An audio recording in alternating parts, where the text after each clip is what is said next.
Please welcome to the stage Satya Nadella.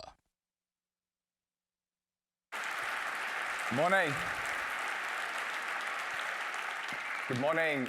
It's really a pleasure and a privilege to be here at NRF. We as Microsoft have been coming to this event for the last 21 plus years, and it's fantastic to be able to kick off a new year, a new decade right here with all of you. And the reason for that is pretty clear.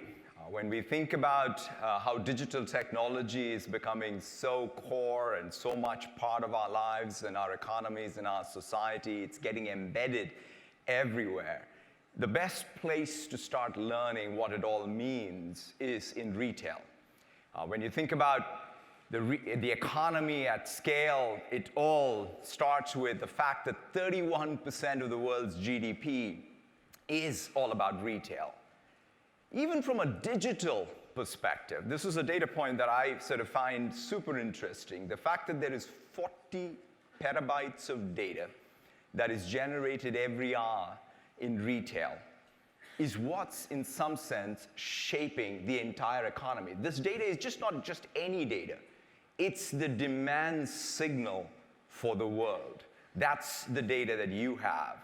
And the question, of course, is what is it that we are going to do collectively as an economy, as a society? What is it that you as retailers are going to be able to do with this data? And that's, I think, perhaps going to shape not only retail, but all of the economy going forward.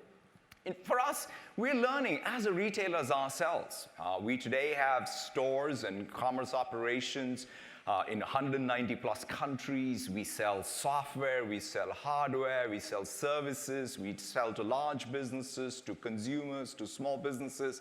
So we're learning in terms of how do we think about omni-channel retail and really taking all that learning. But more importantly, as a platform company, as a digital technology company, we are engaged with all of you. In fact, 92 of the top 100 retailers are using our cloud platforms every day. And that's teaching us a ton about how to build technology so that it can serve your needs. And when we've conceptualized, and you saw that even in the opening video, the core requirements of really driving digital to become core part of your operations, and we call it enabling the intelligent retail.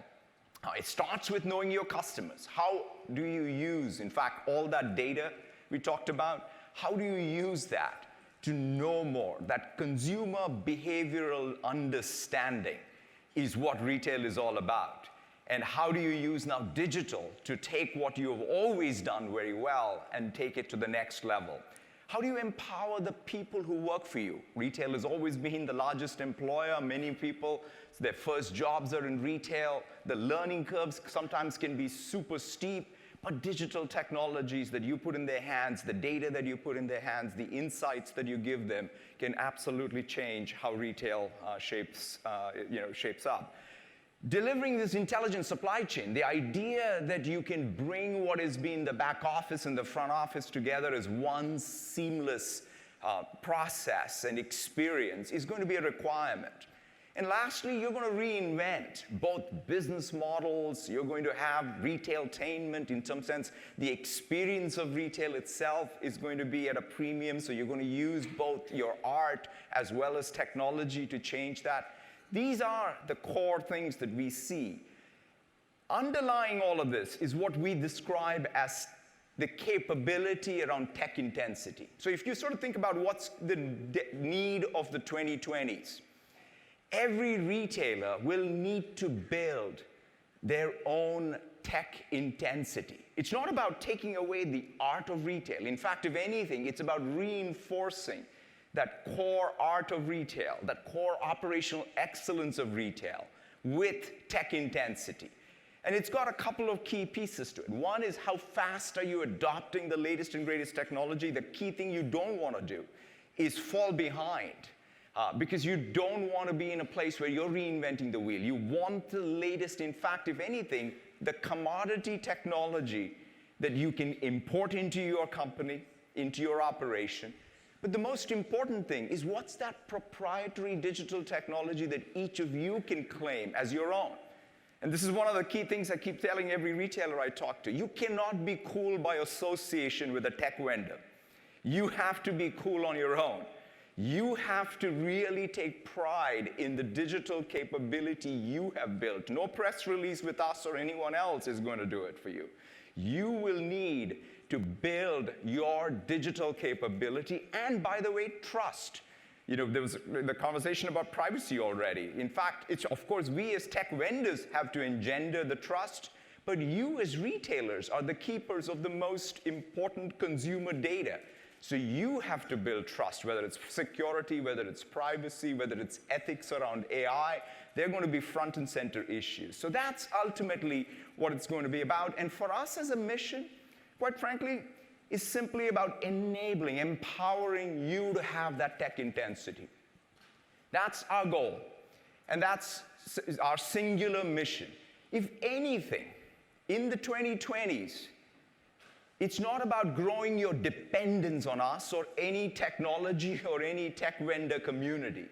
It's helping you all build independence when it comes to digital technology. That's our mission. And so I wanted to use the rest of my time just talking about some of the top trends. In fact, what we are learning, what we are seeing, the pride that I see many of you are taking in that tech intensity that you're building. Let's start with personalization.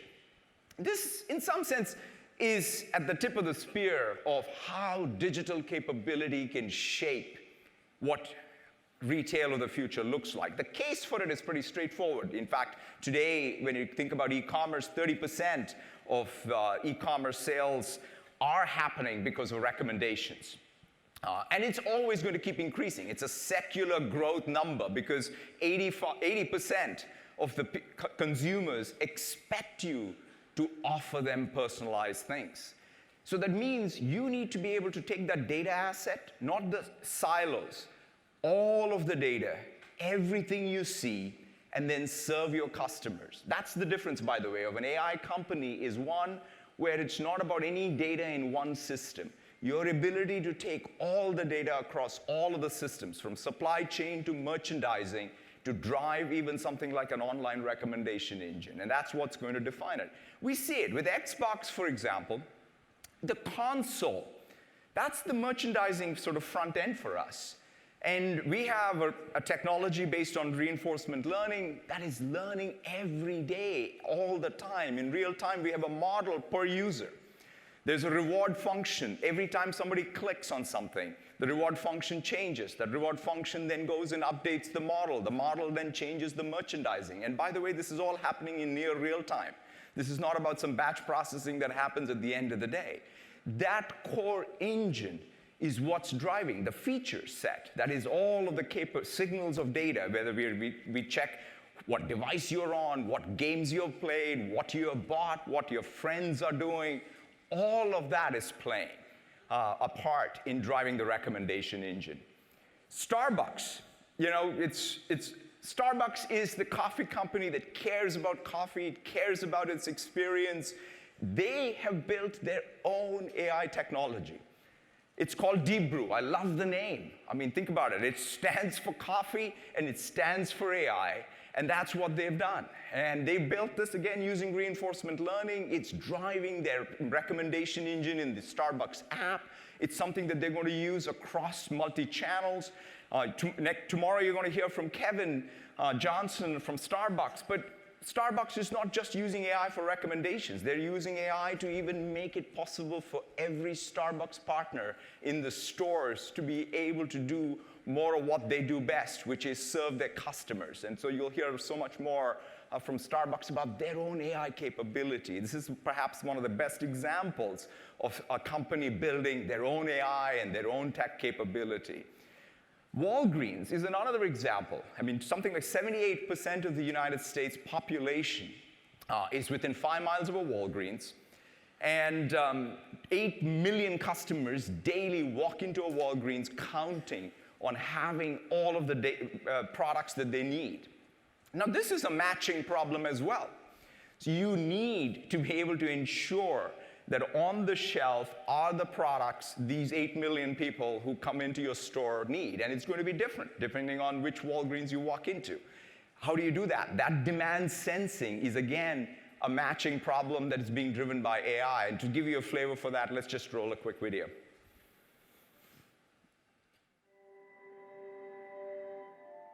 Data is critical for everything that we do at Walgreens. And with that data, customers are telling us what they buy and what they need. We have to forecast 200 million item store combinations and get that right for our 7 million customers every day. We work with over 5,000 suppliers that we need to coordinate the end-to-end supply chain with.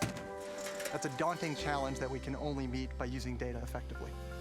The Azure platform gave us the speed and the horsepower that we needed to pivot that data into actionable ways so we could change the assortment, so we could respond to consumers' changing buying behaviors, so that we could take action a lot faster. Small tuning, small process improvements, multiply anything by 9,000 stores, it becomes very large in the impact that we can make on both people's lives, but also financial performance of the company.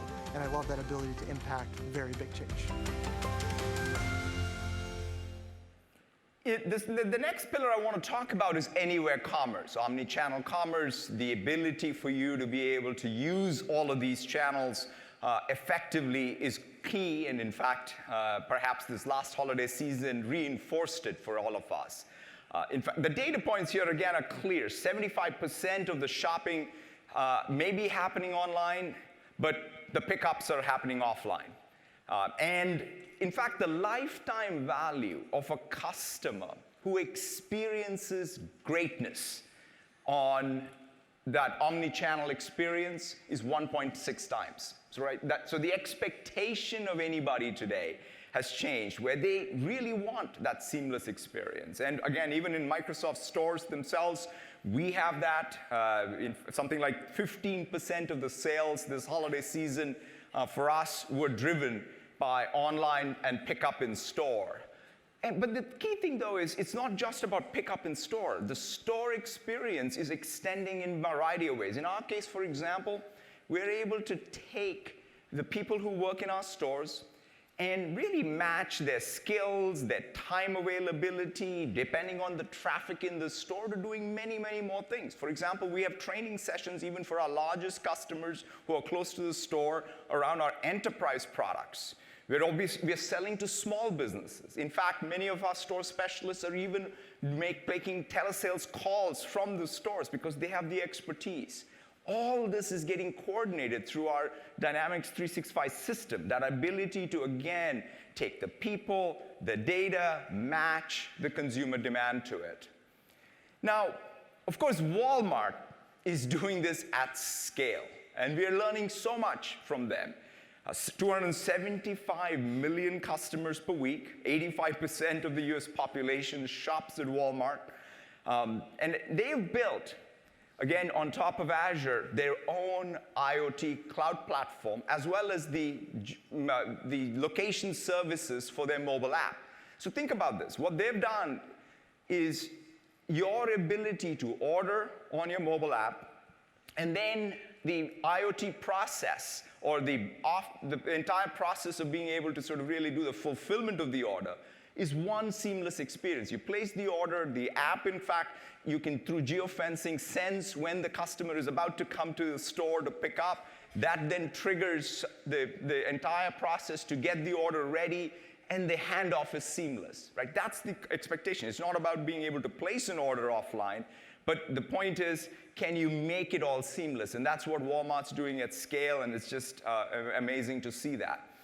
Now, another way of thinking about retail is take the physical retail itself, and you see this with Marks and Spencer's, and essentially embed computing, just like Walmart did with IoT. What if you sort of took the entire store and effectively thought of it as a computer?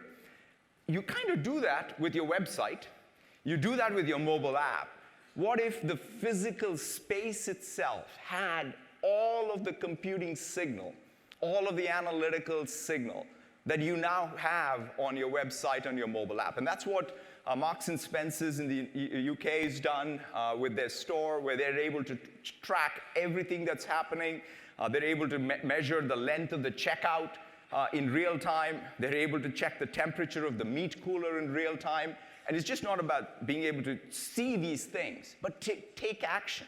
Data is only useful if you, in real time or near real time, can predict something better, can automate something better, you can gain an insight. Those are the outcomes that you want to drive with data. That's the true measure of your success with data, and that's what Marks & Spencer's is doing. We also see the experience of retail being changed because of how computing is getting used. I mean, a great example of this is Canada Goose. And this, people describe this as retailtainment. You can walk into the Canada Goose store. You will have an inventory, which is basically the entire inventory, but just one of everything. And so the ability for you to walk into this place, experience the weather, or in fact, try out what you want, and then order it and have it delivered the same day. Because what they've done is they've seamlessly integrated their manufacturing, wholesale, retail operations using, again, in this case, Dynamics 365. But the most important thing is they've thought through their competitive advantage of how the experience in the store with this operational backbone that they've built can change retail. Another example of this is Natuzzi, a fashion furnishing store out of Italy. In fact, they have a store right here in New York where they have the entire catalog available virtually. And the beauty of what they're doing is they're using mixed reality and augmented reality to change what even the retail experience looks like, because their ability to be able to say, you bring your house into the store, and in fact, you can take the store into your house. So the ability for you to change what your expectations are in terms of inventory availability, how you design what you want and configure what you want, and then place it where you want before you even decide to buy, is changing. Let's roll the video to give you a flavor for that. Everything started from a dream to create upholstered goods with an amazing design and visual comfort. I work with craftsmen and artisans in finding the best stitching, the best color, the best way to give shape to these dreams. And so here we are, using Microsoft HoloLens 2 and Azure Cognitive Services, giving consumers an idea of their ideal homes in a way that makes them fall in love. We let them walk their home virtually. We give you the emotional side that makes you feel that, yes, I want to buy it. It gives us the opportunity of showing the collection without boundaries. We've been quite fast in translating a vision into something real. When you see what you dream, then came to reality that makes our tears and passion worth the time that we spent. The next trend I want to talk about is perhaps one of the biggest strategic decisions that all of us collectively will have to make. It's digital commerce marketing. Let's face it, today when you look at online advertising, it's a monopoly, oligopoly, pick your word. The concentration is clear, the digital networks are clear. There's debt, there's taxes, and there is ever-increasing online advertising spend. There is not much we can do about the first two, but depending on the decisions we make now, there is something we can do about the number three. We have to change the dynamics here. And you have to change the dynamics here, because you have the real data here. You have, as retailers, the most valuable asset, which is commercial intent and consumer behavior data. The question is, how can you convert that through your marketing efforts into effectively new online advertising channels for every brand, every supplier? This, to me, is perhaps what's going to reshape retail business models. And that's why we built Promote IQ. Now, Promote IQ, think of it as an auction engine, advertising and marketing engine, That is effectively a commodity white label technology, which we want to give each and every retailer here. And we see this. B&H, Kohl's, Kroger's, Office Depot, Auto Group are all using this. But to build your own online advertising business, your own digital commerce business. Home Depot is a great example of this. If you look at Home Depot, it's the 5th largest e-commerce site in the United States, 2 billion annual visitors. They are now using this engine to build effectively their own commerce, digital commerce marketing. Digital commerce marketing does 3 things. One is for every brand and supplier who is tired of dealing with these online channels, can now work with you in deep partnership. I mean, when was the last time you felt that partnership as a big spender in one of these concentrated online channels worked for you? Think about all of these folks working with you, tuning their campaigns, tuning their spend to be able to get more effectiveness. Second, for you, this is going to be the highest gross margin business model across what you do. And you need it. Because guess what? Consumer expectations are only increasing. So you can be running super fast, doing all of this capital spend, operating expense spend, doing amazing things. But if all you're doing is allocating to more online advertising elsewhere, but not creating a new revenue stream, you will not have the gross margin to meet the needs of your customers. And so that's one of the reasons why this is so important for you, is to regain your own prowess around how you think about marketing and advertising units within the experience. In the case of Home Depot, in the product pages, the ad unit has great engagement. In fact, increases the engagement of the product page. So the consumer benefits, right? So this is about win-win-win, which is the consumer benefits, you create new gross margin, the people who are the suppliers and the brands are happier. Guess what? Because they now have more channels to allocate their ad dollars. And it's not as if they're going to have to only allocate it to only 1 or 2 channels, which have ever-increasing prices. So this, to me, is a super important initiative. And also, I think, thinking through where your data goes. This is the way for you to protect so that your data just doesn't get leaked out. Remember, in an AI world, people don't even need to see your data to steal it. Just curve fitting on your data, they can take out all the value. And so some of the things you have to watch for in a world where there are some of the biggest aggregators also happen to be technology vendors, you have to ask yourself the question, whom can you trust in the world going forward? And if you really don't have that transparency, I think the retail dynamics can be very, very tough. Now, the last trend I want to talk about is about empowering employees. Ultimately, the art of retail still comes down to how do the people who work for you in your stores, even in your online operations, are able to drive the decisions.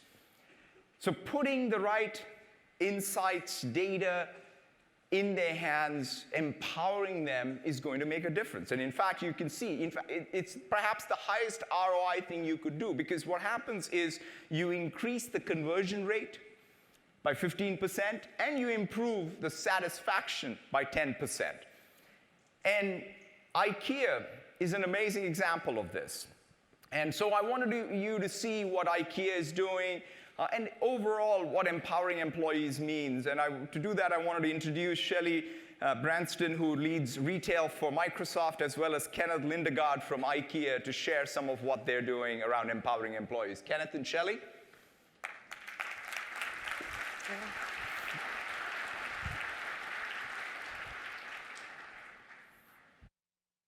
Come on out, Kenneth. Wonderful to be here. Good morning. Good morning. So wonderful to have you here at NRF with us. I grew up in this industry. My first job was working on the floor in a store. And as Satya said, this is the largest private employer in the world, this industry. And we know 85% of those people are in stores.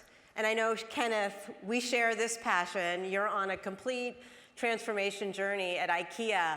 Will you tell us a little bit about how you think about empowering your frontline workers and your employees? Absolutely. Happy to be here. So basically what we want to do is we want to meet the customer, and we want to spend the time meeting the customer instead of doing a lot of, of the tidy work that is on the backside.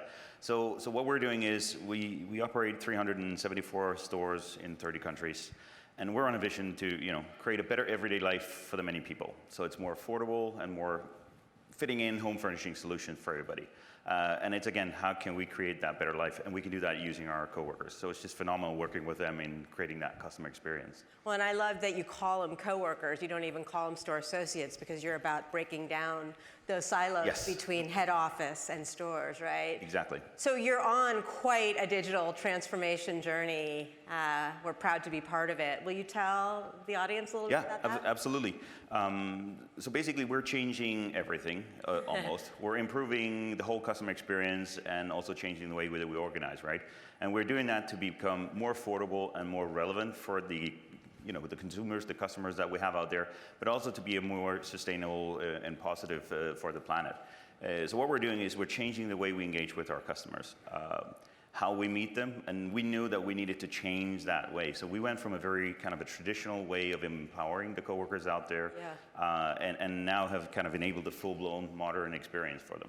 And I know you shared you've cut like 6 different roles between the person who builds the technology and the end associate, which is... I mean, I've always been passionate about, the ones that are using the technology out there and the ones that build it. And the more people in between, just kind of clutters it up. So yeah, what we've done now is organize ourselves in a way that allows it to be very much closer to where it actually happens. It's amazing. So we've got a room full of retailers here. As you think about the future and any advice you have for them, what do you recommend?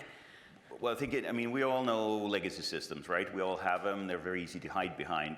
For us, what's super important is think about the customers and think about the ones that are meeting the customers. And that's what we do. That's who we engage with. Those are the ones that we really work around and see how can we help you guys meet the customer in a better way. And we've done that, using Teams. We've done that using a different array of technologies, and that's just so lovely that we could put people that know the tech together with the people that know the customers, and then jointly we can enable them in a better everyday. Well, it's incredible. We're proud to be partners of yours and can't wait to see where all of this goes. And now I think it's back to you, Satya. Thank you, Kenneth. Thank you.